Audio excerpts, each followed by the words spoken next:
A Charleston County detention officer on administrative leave after North Charleston police say she beat up her husband, who also worked at the detention center. We start tonight with some breaking news. A third person has been arrested in connection with a triple homicide. You are looking at a live picture over Lever Prison right now. It took us a while to get down here to the market, and what a scene it is. Hi, Raphael. Yes, authorities are still searching this wooded area. Mark Sanford joins us now. Congratulations on your win.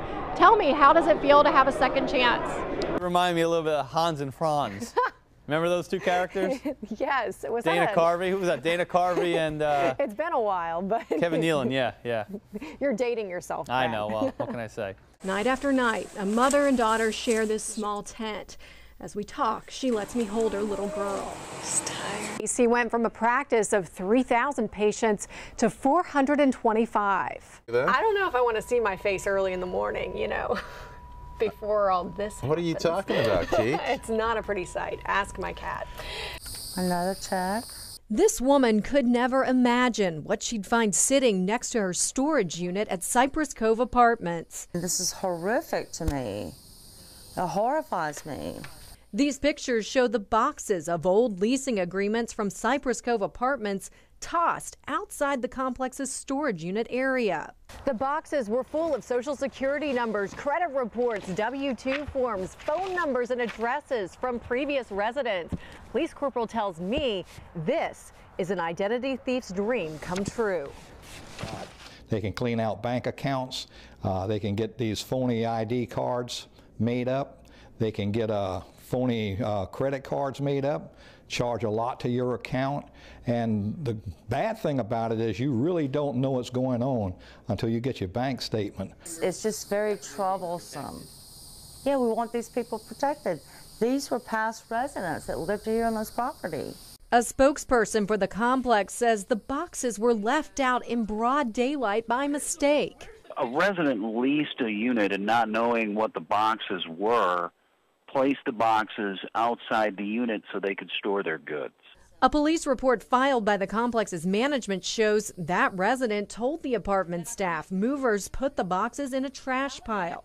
The boxes stayed there for 4 days until another person sounded the warning bell. A resident notified us of the boxes shortly after 5 yesterday.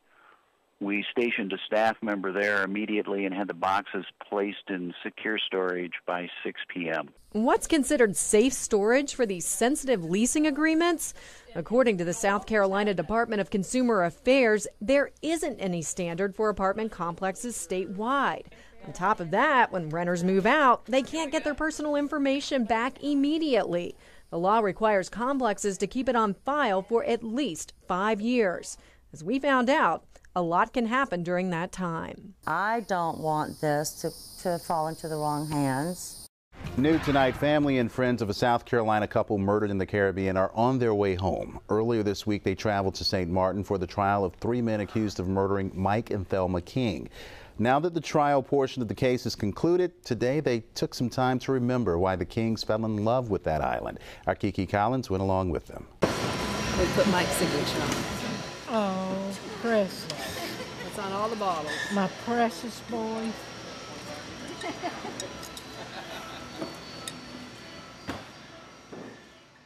Sally Gripke holds this moment close to her heart, and with good reason. For the first time today, she saw her son's signature on a rum bottle from the St. Martin distillery he helped start, a plan set in motion before he and his wife were brutally murdered last September. Michael and Thelma, we'll always miss them and we'll never get over it. But I'm so thankful we had them as long as we did. With the trial behind them, the Kings visited some of the people on the island who helped them during their devastation, especially the detective chosen to explain the ins and outs of the foreign legal system, a big assignment given the nature of the case. Don't know what made them think about asking me to do it. I do. The family then spent the afternoon dining with St. Martin's Prime Minister, who offered her condolences and a gift. Oh, I thought you would like that. I thought you would like that. The courthouse. Mike King's brother says he's learned through all of this, good can take on evil any day. If there is anything good that comes out of it, it's just to know how much love and support and how many people did love Mike and Thelma, and you know, and how much love and support there is for us in a situation like that, and how much good there is. I mean, there's obviously evil from what we've seen, but then you see there's a lot more good. But there is, of course, a painful downside. How will you remember your brother?